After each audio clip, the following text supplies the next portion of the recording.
नमस्कार दोस्तों। आज हम बात करते हैं कुछ एमसीक्यू क्वेश्चन की। अब मैंने सोचा है कि आपको डेली एक वीडियो एमसीक्यू की मैं करवाऊँगी और ये एमसीक्यूज़ आप ये मत पूछना कि मैम ये एम्स में आएंगे, डीएसएसबी में आएंगे, सफदरजंग में आएंगे। ये एमसीक्यूज़ आपको करने हैं। ये मानो ये आपके टॉपिक्स हैं और इन्हीं इतने सारे ये टॉपिक्स हो जाएंगे कि आपका सिलेबस अपने आप ही रिकवर हो जाएगा। डीएसएसबी वाले बच्चे भी कैंडिडेट ये एमसीक्यूज़ कर सकते हैं। और देखो, एक सब्जेक्ट समझने का एक मौका मिल रहा है आपको अच्छे से, तो आपकी अच्छी तैयारी हो सकती है। और एम्स और जो सफदरजंग है, जो बैचलर डिग्री वाले बच्चे हैं, वो तो ऑलमोस्ट शायद एक बार तो ये नोट्स बना चुके होंगे, बट फिर भी मैंने सोचा कि चलो अब डेली की डेली हम कुछ क्वेश्चंस अपलोड करेंगे, जिससे मेरी भी प्रिपरेशन, क्योंकि मुझे भी काफ़ी दिन हो गए हैं स्टडी से थोड़ा सा दूर हट के अभी क्लिनिकल वर्क कर रही हूँ। साथ में मैं 7th मंथ प्रेगनेंसी भी है, मुझे सेकंड बेबी है। तो मुझे लगा कि अब मुझे मतलब दोबारा से अगर मैं एमसीक्यूज़ आपको करवाऊँगी तो मेरी भी रिवीजन हो जाएगी, मैं अपने सब्जेक्ट से दूर नहीं जाऊँगी। चलो आज पहला क्वेश्चन है। सब बच्चों को ऑल द बेस्ट, क्योंकि अभी तैयारी शुरू कर रहे हैं बच्चे। तो ये फर्स्ट क्वेश्चन है हमारा, सोमी ब्रेस इज़। देखिए, आपको ना सिर्फ एक यहाँ पे सोमी ब्रेस लिखा हुआ है। अब सबको ये पता है कि जो सोमी ब्रेस की फुल फॉर्म है वो क्या है, स्टर्नो ओसिपिटल मैंडिबुलर इमोबिलाइजेशन। ठीक है, इमोबिलाइजेशन का मीन है कि मोबिलाइज ना होने देना, मतलब मूवमेंट ना होने देना।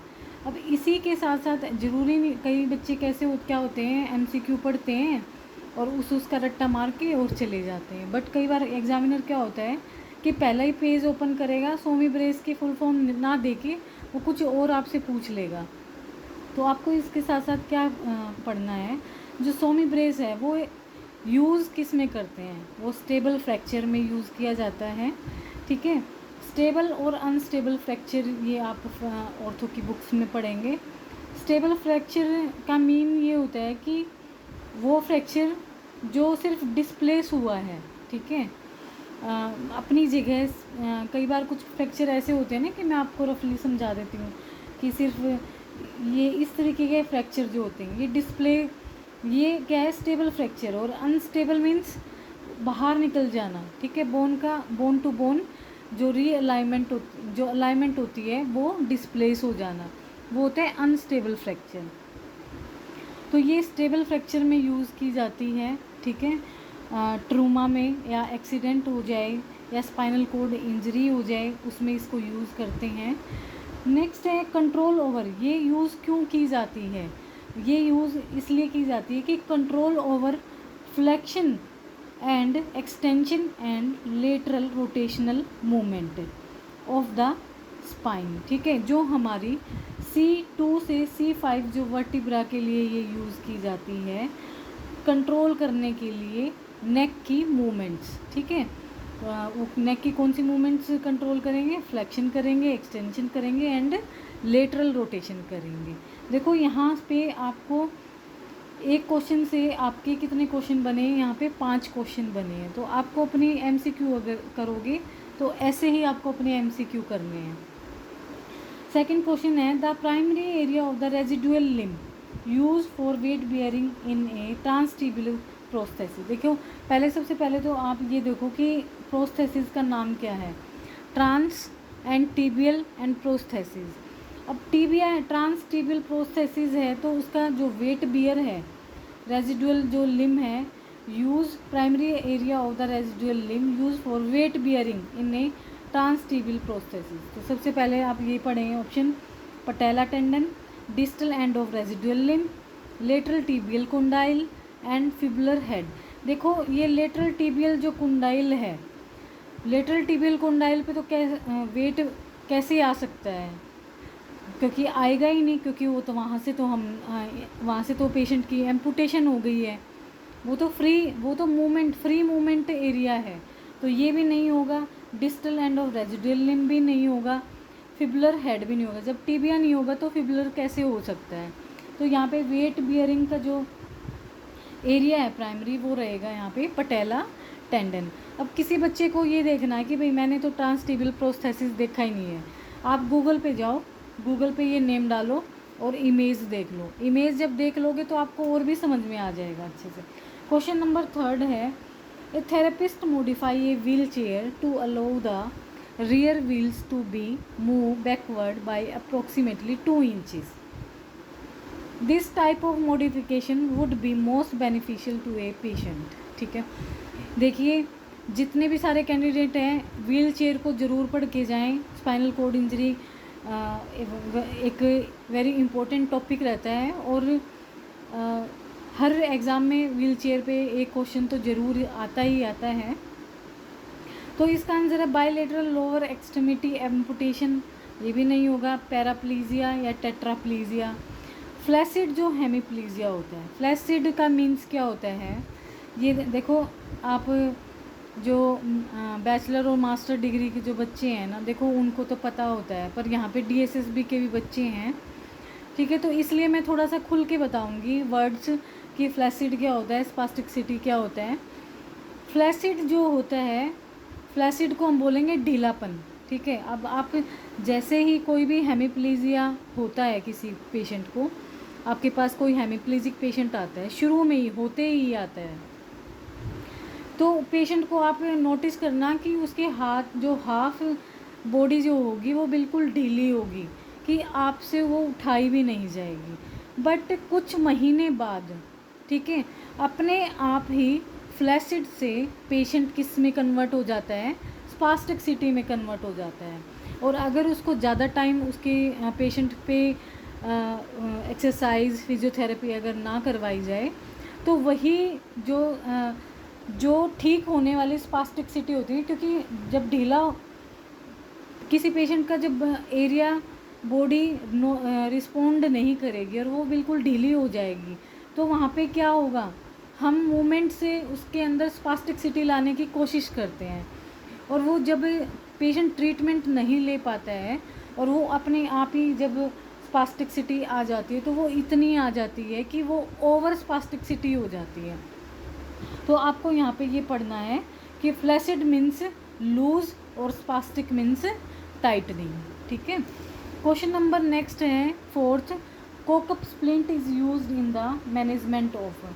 देखिए सारे बच्चे अगर किसी क्वेश्चन में कन्फ्यूज़न होती है या किसी को कुछ भी पता है जो, और भी अगर मैं अगर कुछ कम बता रही हूँ और आपको नॉलेज है, तो आप नीचे दिए गए कमेंट्स में जल्दी से टाइप करके भेजो कोई भी क्वेश्चन है उसके बारे में जितना आप डिस्कस करेंगे।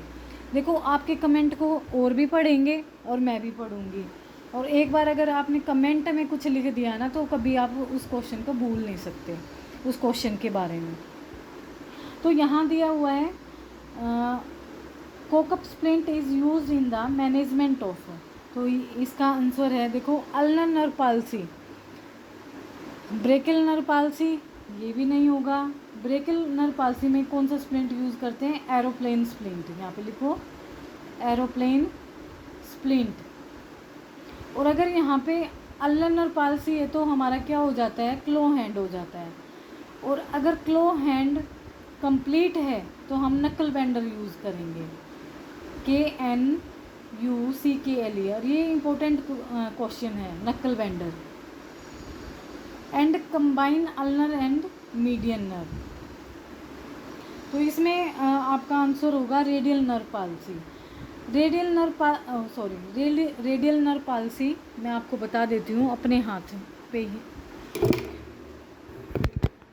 रेडियल नर्व पाल्सी में क्या होगा, जो हमारे हाथ की जो मूवमेंट है हम यहाँ बता देते हैं आपको।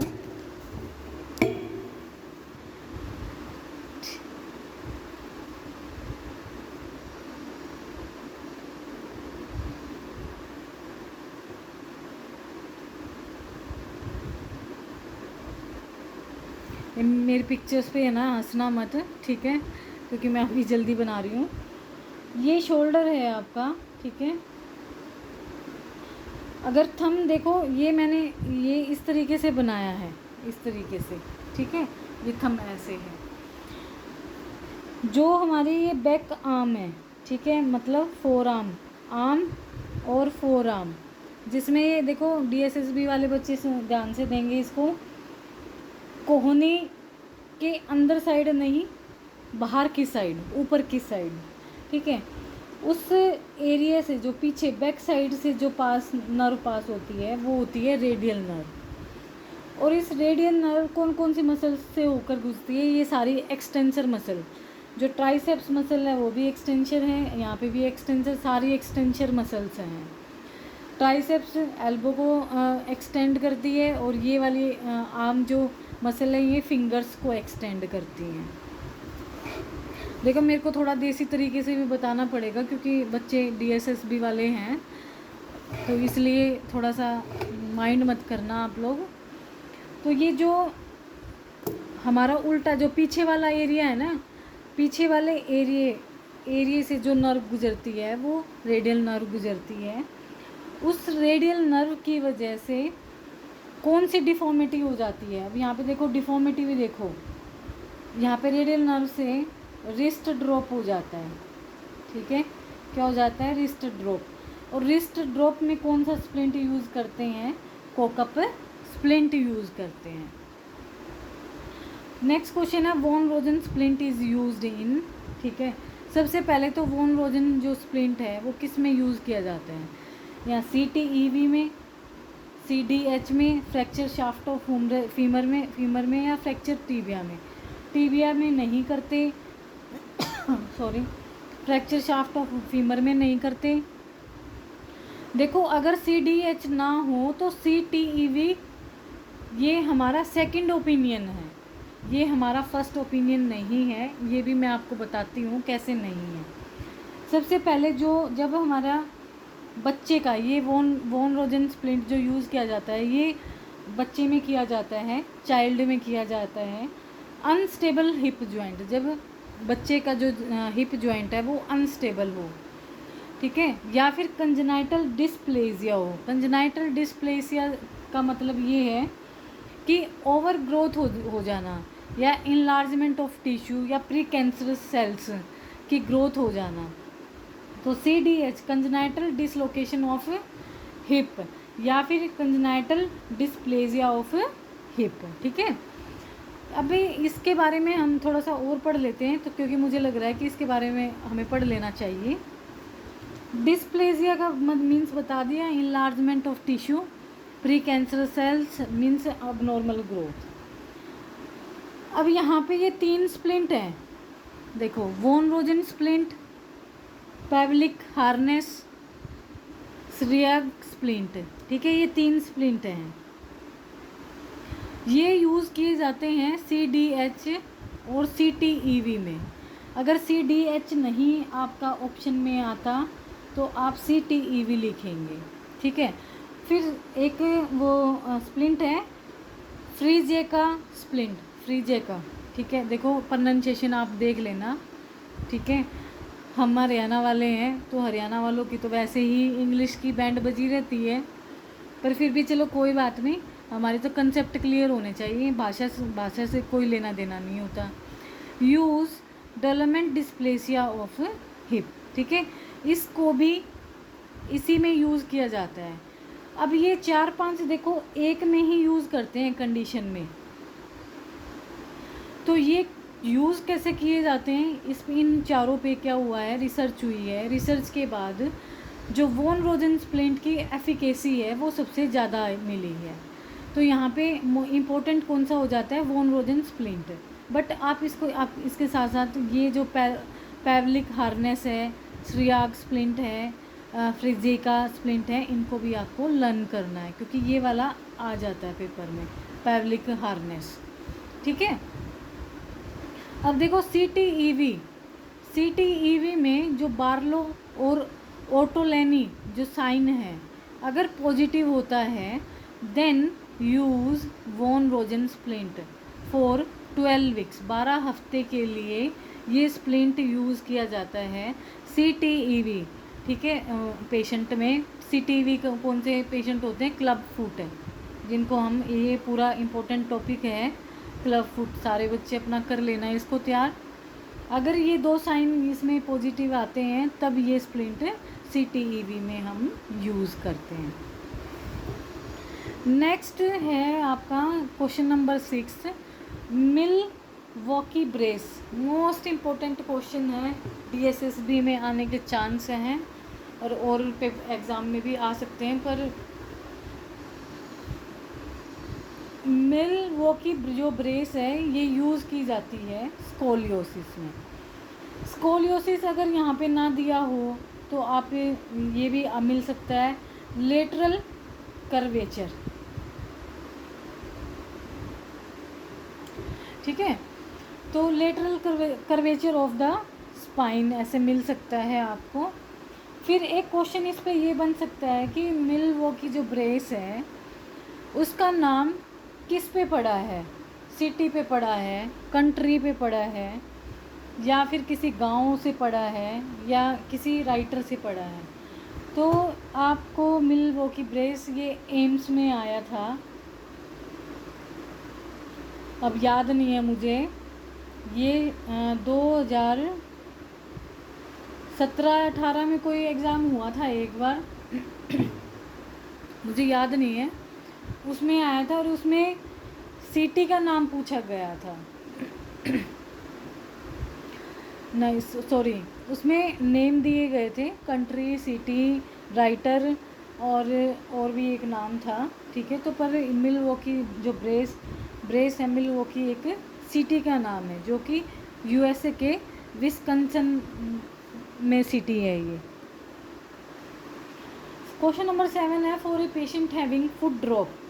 अब ये देखो फुट ड्रॉप आ गया आपको ना, फुट ड्रॉप के बाद आपने क्वेश्चन पढ़ लिया, फुट ड्रॉप है यहाँ पे, आप यहीं पे ही इसके बारे में 10 लाइनें बनाओ। फुट ड्रॉप क्या है? एक डिफॉर्मिटी है, ठीक है। सबसे पहला क्वेश्चन, फुट ड्रॉप क्या है? एक डिफॉर्मिटी है। कहाँ की डिफॉर्मिटी है? लेग की डिफॉर्मिटी है। लेग में भी कौन से एरिया की है? फुट डिफॉर्मिटी है। फुट तो आ ही गया इसमें, ठीक है। और कौन सी मसल इन्वॉल्व होती है? सबसे मसल इन्वॉल्वमेंट भी टिबियालिस एंटीरियर, ठीक है, जो हमारी डोर्सी फ्लेक्शन जो मूवमेंट जो मसल्स कराती हैं, ठीक है, फुट की जो आगे की जो मसल्स होती हैं, देखो ये वाली जो मसल्स होती हैं, ठीक है, टिबियालिस एंटीरियर और फ्लेक्सर जो मसल्स होती हैं, ठीक है। देखो ये क्वेश्चन बन गए, ऐसे ही आपकी तैयारी होएगी। फिर कौन सी नर्व की पाल्सी से फुट ड्रॉप हो जाता है? तो यहाँ पे होता है कॉमन पेरोनियल नर्व, ठीक है। क्या लिखेंगे हम? Common peroneal nerve. अब कई बार एग्जामिनर क्या करता है, कुछ एग्जामिनर क्या करते हैं, कॉमन पेरोनियल नहीं देंगे तो डीप पेरोनियल दे देंगे, ठीक है। तो आप अगर कॉमन पेरोनियल नर्व अगर ना हो और डीप पेरोनियल नर्व हो तो आपको डीप पेरोनियल नर्व ही पे टिक करना है। अब डीप पेरोनियल नर्व पे क्यों करना है? क्योंकि जब कॉमन पेरोनियल जो नर्व है वो डिवाइड होती है फोर्स 2 ब्रांच में डिवाइड होती है ये, एक तो सुपरफिशियल और एक डीप। सुपरफिशियल तो आपकी हो गई peroneal nerve, common peroneal nerve, और जो दूसरी होगी वो आपकी हो गई deep peroneal nerve. Superficial and deep ये दोनों होगी। अब भी अगर पेरोनियल नर्व ना देके, ना ही सुपरफिशियल दें, ना ही सुपरफिशियल आए और ना ही डीप आए, ठीक है, और ना ही कॉमन पेरोनियल नर्व आए। देखो 4 नेम हो गए यहाँ पे, मैं बता देती हूँ, ऐसे आते हैं क्वेश्चन। कॉमन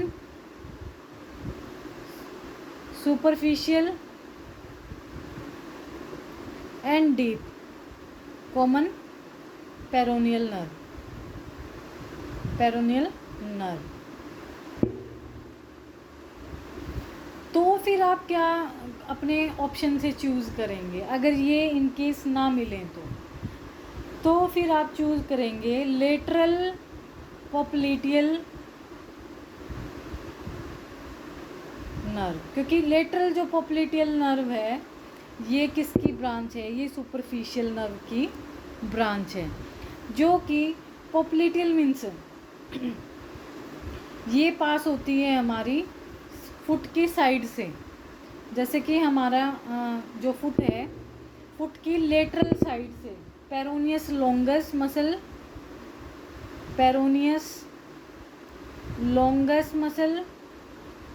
एंड पेरोनियस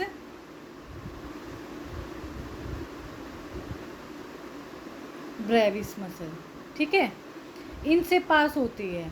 तो इन दोनों का भी क्या वर्क है? इवर्जन करवाना और डोर्सीफ्लेक्शन करवाना,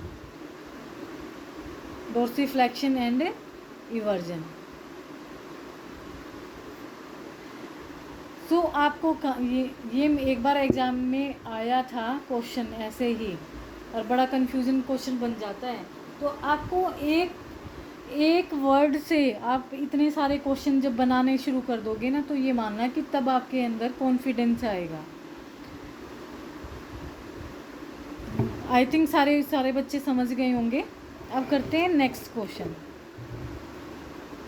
अब आप ये मत बोल देना कि मैडम की बुक कितनी पुरानी है, कैसी बुक है, मैडम ने तो जगह जगह लिख रखे हैं।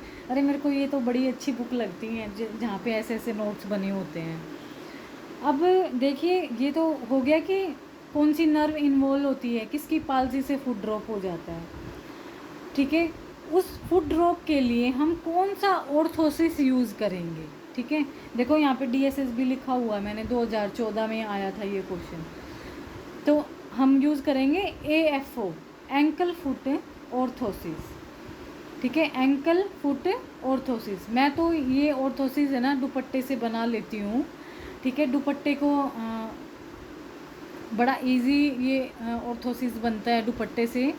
स्लीपिंग फुट ऑर्थोसिस हम एंकल फुट ऑर्थोसिस बना सकते हैं कि भाई पेशेंट रात को सोते वक्त अपने पैर को कैसे डोर्सीफ्लेक्शन मूवमेंट करके सो सकता है, ठीक है। तो यहाँ पे एंकल फुट ऑर्थोसिस।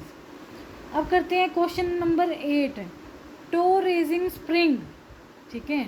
जो टो रेजिंग स्प्रिंग है इज़ इंडिकेटेड इन, किस में यूज़ किया जाता है? ये यूज़ किया जाता है फुट ड्रॉप में। ये भी DSSB 2014 में क्वेश्चन आया था, टो रेजिंग स्प्रिंग, ठीक है। फुट ड्रॉप में क्या हो जाता है? प्लांटर फ्लेक्शन हो जाता है। और यहाँ पे एक और बात बताती हूँ, हाई स्टेपिंग गेट हो जाता है। क्या होता है? High stepping gate. गेट कौन सा बनेगा? High stepping gait. High stepping gait का मतलब क्या है कि पेशेंट अपने पैर को काफ़ी ऊपर से ले जाके फिर वो रखेगा, और जो इसकी पेशेंट की जो वॉक होगी वो होगी तो वैसे तो normal walk heel to toe होती है। पहले हम हील रखते हैं और फिर हम टो टच करते हैं, ठीक है। बट हाई स्टेपिंग गेट में क्या हो जाएगा? Toe to heel gait, heel walk, sorry gait, heel walk, toe to heel walk. Patient इसमें क्या करेगा? आपको बस यही समझना है कि पेशेंट पहले टो रखेगा फिर वो हील को टच करेगा, ठीक है। यही फुट ड्रॉप है। तो ये जो टो रेजिंग स्प्रिंग है, टो रेजिंग स्प्रिंग, देखो नाम ही इससे पता लग रहा है कि हमें टो को रेज करवाना है, मीन्स टो को उठाना है और हील को टच करवाना है। तो ये किस में यूज़ होगा? ये होगा हमारे फुट ड्रॉप डिफॉर्मिटी में। चलिए, ये यहाँ पे आ गया foot drop deformity. Next question है हमारा question number 9, in myositis ossificans traumatic at elbow. देखो यहाँ पे myositis ossificans, myositis ossificans, ossificans का मीन्स है ग्रो करना, बोन का ग्रो करना। अब यहाँ पे सबसे पहले प्राइमरी जो वो कौन सी बोन है जो सबसे पहले ओसिफिकेशन होती है फीटस के अंदर, कौन सी बोन है? वो है हमारी बच्चे की क्लेविकल बोन। जब बच्चा पेट में होता है तो सबसे पहले कौन सी बोन की ओसिफिकेशन होती है? वो होती है क्लेविकल बोन की ओसिफिकेशन होती है। ओसिफिकेशन का कैसे होती है? देखिए ओसिफिकेशन, कोई भी आप ये बोन लगा लीजिए, क्लेविकल ही लगा लो, ठीक है, क्लेविकल। किसी में जो ओसिफिकेंट सेंटर होते हैं 2 होते हैं और किसी में 1 होता है, ठीक है, वो आपको देखना पड़ेगा बाद में कौन कौन सी बोन में। तो पहले जो ये सेंटर होता है ना, ये सेंटर ही से ही हमारे कैलस फॉर्मेशन शुरू होती है, कोर्टिकल बोन जिसको बोलते हैं, के बाद कोर्टिकल के बाद कैंसिलस और फिर होती है मॉडलिंग। तो ये सेंटर क्या करता है? ये सेंटर ही बोन की लेंथ को बढ़ाता है, ठीक है, जितनी बोन बननी है उतनी लेंथ इस सेंटर से बननी शुरू हो जाती है, ठीक है। अब कई बार आपने देखा होगा कि जब छोटा बच्चा होता है तो उसका एक मैग्नम होता है, देखो हेड पे पिलपिला सा, आप टच भी करते होगे, ठीक है, टच करके देखते हो तो मदर्स बोलती हैं या बड़े बूढ़े हमारे बोलते हैं कि अरे सिर पे यहाँ पे काफ़ी नाजुक एरिया है सिर का, ठीक है, ऊपर बिल्कुल आपको खाली खाली मिलेगा। तो वो क्या होता है? वो सेंटर होता है, स्कल बोन का क्या होता है? सेंटर होता है, वहीं से जो स्कल होती है वो बननी शुरू होती है, उसका साइज़ वहीं से ही मेंटेन होता है, ठीक है। तो ये शायद आप सबको ओसिफिकेशन का मीन्स है ग्रो होना।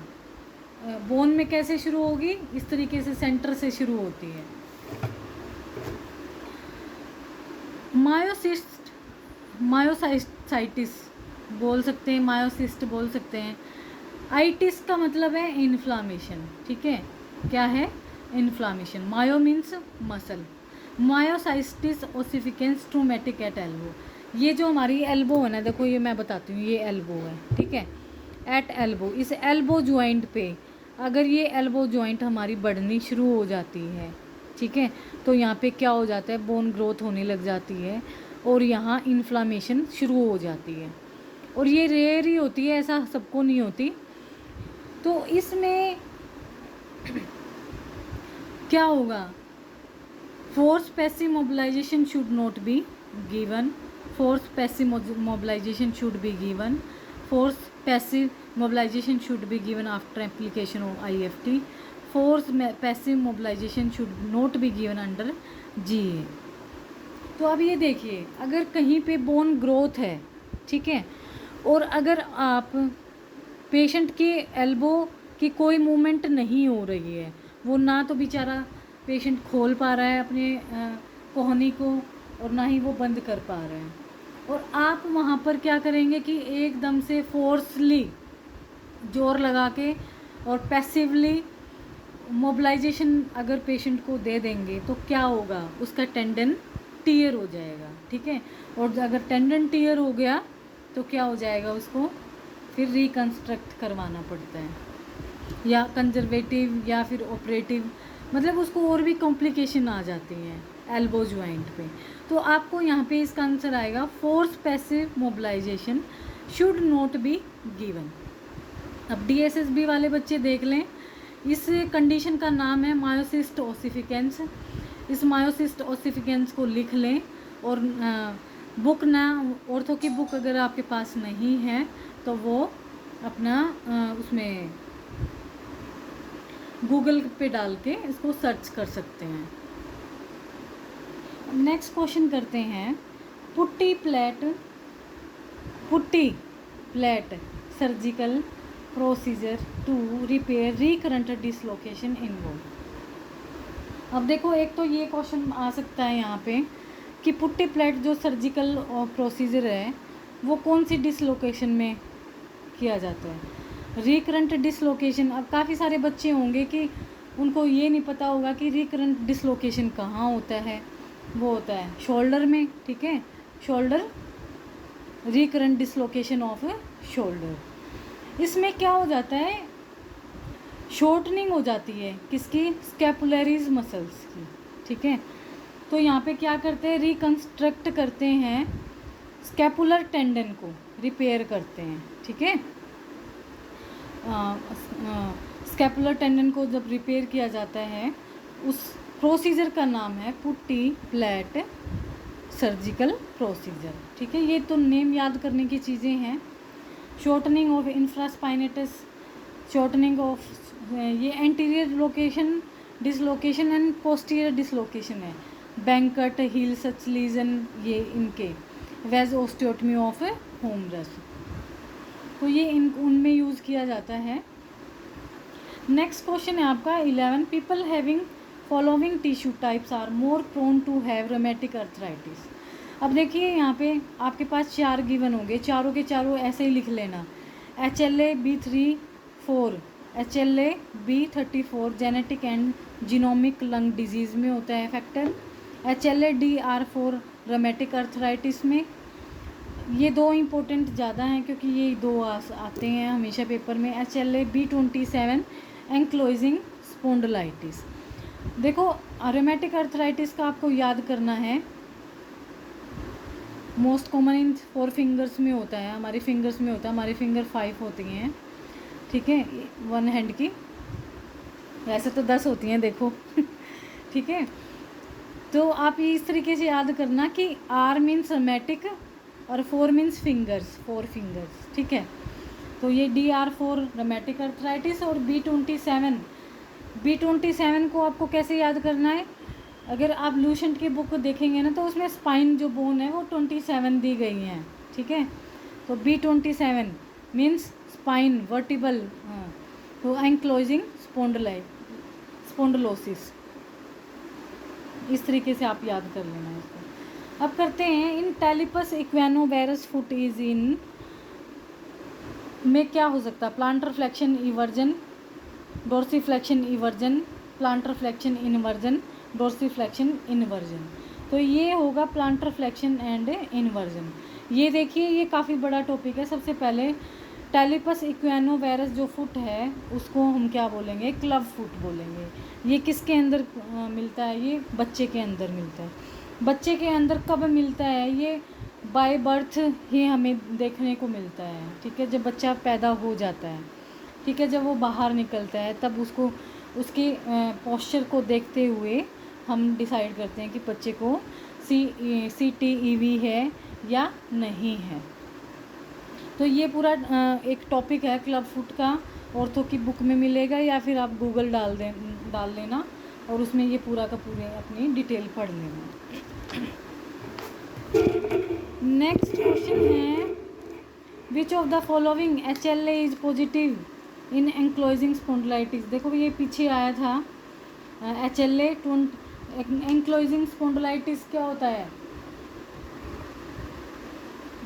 मेनली अगर इन स्पाइन, हिप, ठीक है, एंक्लोजिंग स्पोंडलाइट और इन्वॉल्वमेंट इन रिब्स। तो स्पाइन कितनी 27, तो यहाँ पे ये HLA-B27। ये एंक्लोजिंग जो स्पोंडलाइटिस है ये क्या, कौन सी डिजीज़ है यहाँ पे, एंक्लोजिंग स्पोंडलाइटिस का मीन ये है कि रेस्ट्रिक्शन हो जाना, मीन्स कि किसी भी जॉइंट पे मूवमेंट ना होने देना, ठीक है, हमेशा इन्फ्लामेशन रहना। इन्फ्लामेशन जब रहेगी तो जो हमारे साइनोवियल जो फ्लूइड होता है वो डिजनरेट हो जाता है, बोन डिजनरेट हो जाती है, ठीक है, फिर वो मूवमेंट रेस्ट्रिक्ट हो जाती है।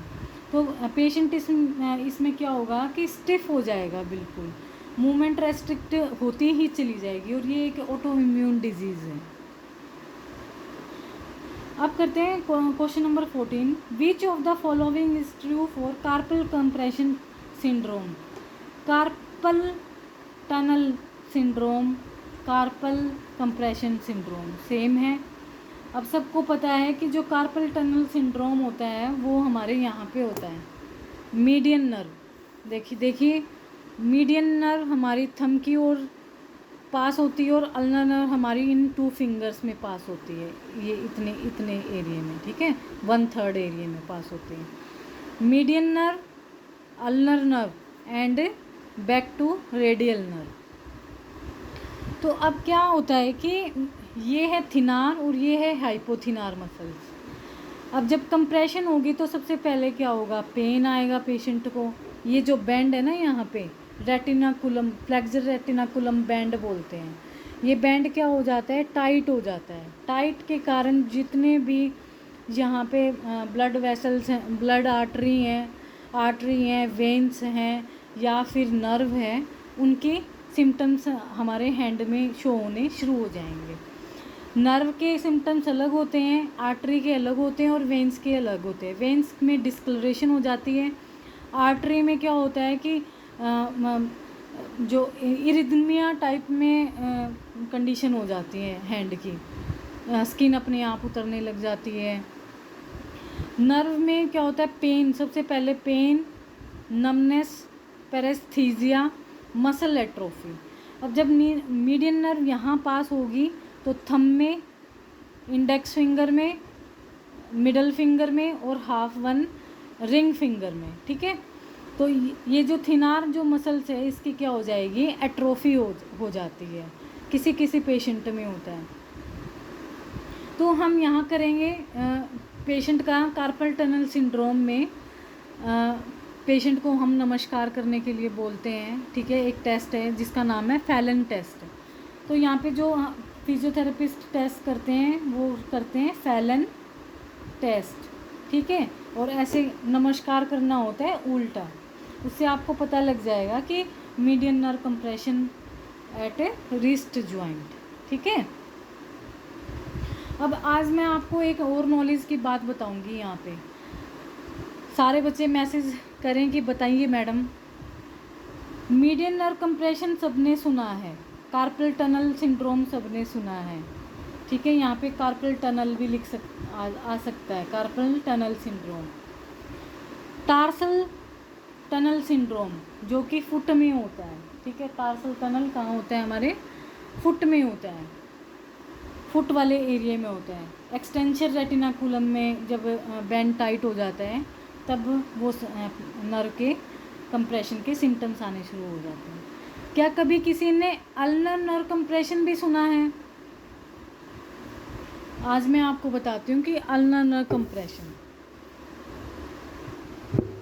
सने, लता, टिंडे, पका, तेरे, टिंडे,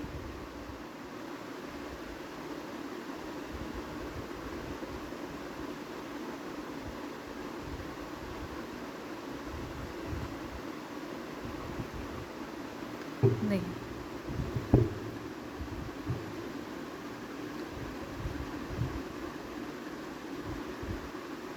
यहाँ पे ये ऐसा आएगा, सने, सने हे एच,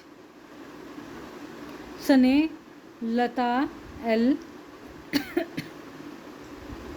टिंडे पका, इसके ऊपर ही होएगी यहाँ पे, ट्राइक्यूट्रल पीसीफॉर्म बोन, ठीक है।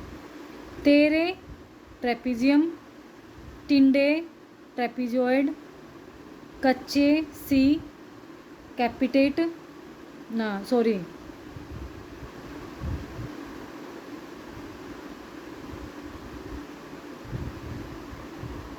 चलिए हम बुक से देखते हैं, मैं भी कंफ्यूज हो गई, ठीक है।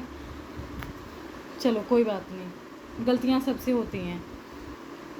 ये देखो, ये हाथ है हमारा ऐसे ना, ये वाला हाथ है, ठीक है, ये ऐसे। और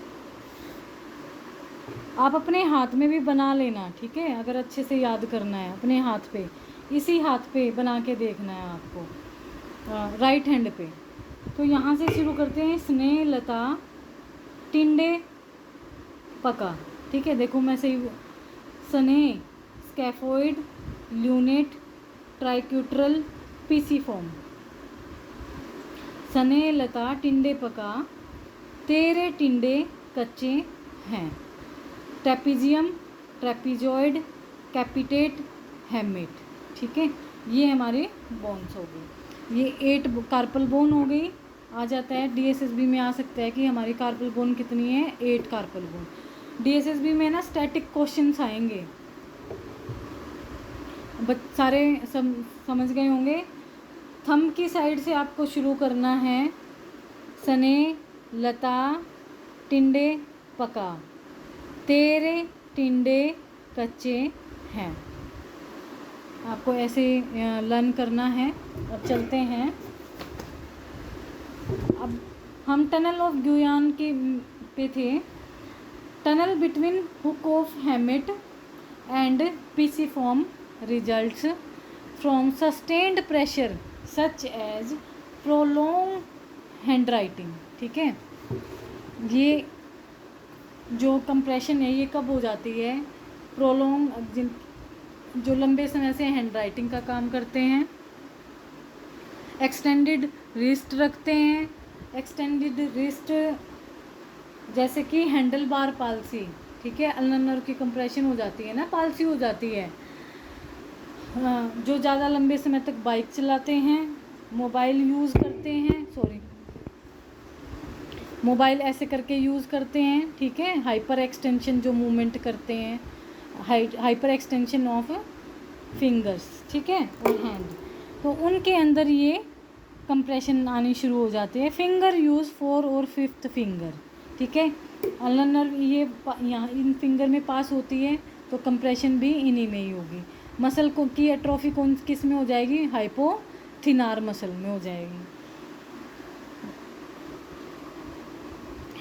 ठीक है। नीटिंग करना, बुनना, टाइपिंग नोट्स यूजिंग पिलर और स्टेपलर, ठीक है, जो ये काम करते हैं उनको ये प्रॉब्लम हो सकती है। Falling on the ulnar border of the wrist, या फिर पेशेंट गिरने के बाद अल्नर बॉर्डर पर रिस्ट जॉइंट पे अगर चोट लग जाती है तब भी ये कंप्रेशन आ जाती है। इसको क्या बोलते हैं, इसको डबल क्रश इंजरी बोलते हैं। क्या, कौन सी इंजरी बोलते हैं, double crush injury. Double crush injury इसलिए बोलते हैं क्योंकि इसमें एट्रोफी होगी हाइपोथिनार मसल की, और साथ में क्या होगा, पार्शियल क्लो हैंड भी हो जाएगा, ठीक है। तो यहाँ पे कौन सी डिफॉर्मिटी बन जाएगी, क्लो हैंड डिफॉर्मिटी, और कौन सी, पार्शियल क्लो हैंड डिफॉर्मिटी। इसका टेस्ट क्या होगा हमारा, टीनल साइन होगा, असेसमेंट जो टेस्ट होता है ना। अगर टीनल साइन पॉजिटिव आता है तो हम क्या करते हैं, tapping ulnar nerve over the tunnel of Guyon. तो मुझे लगता है कि ये आप सबके लिए एक नया टॉपिक है, और ये ना एक्सरसाइज बुक में है। जब आप एक्सरसाइज थेरेपी, किस्नर जो बुक है हमारी, थेरेपेटिक एक्सरसाइज, कार्लियन किस्नर और लेन एलन कोल्बे, ठीक है, इस बुक में आपको ये टॉपिक मिलेगा।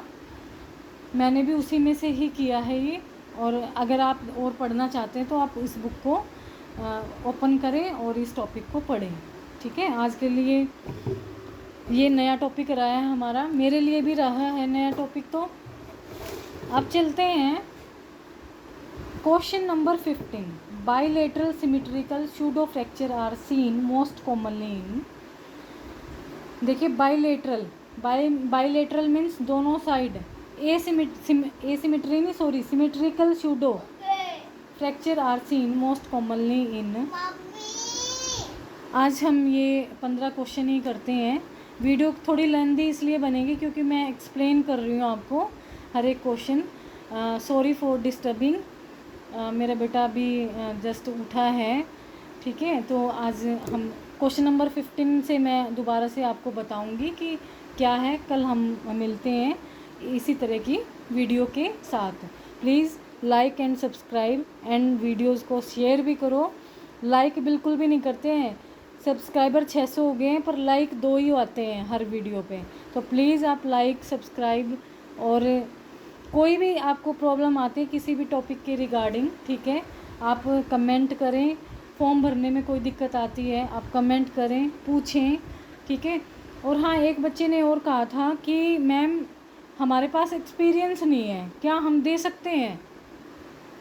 देखो, अगर आपको, वो तो बाद की बात है कि आपको लिया जाएगा या नहीं, पर आप ना फॉर्म फिल करके एक बार एग्ज़ाम ज़रूर दे के देखना, ठीक है, कि किस टाइप के एग्ज़ाम्स आते हैं। आपकी तैयारी भी हो जाएगी, सब्जेक्ट की तैयारी, नेक्स्ट एग्ज़ाम के लिए तैयारी भी हो जाएगी, और आपको पता भी लग जाएगा।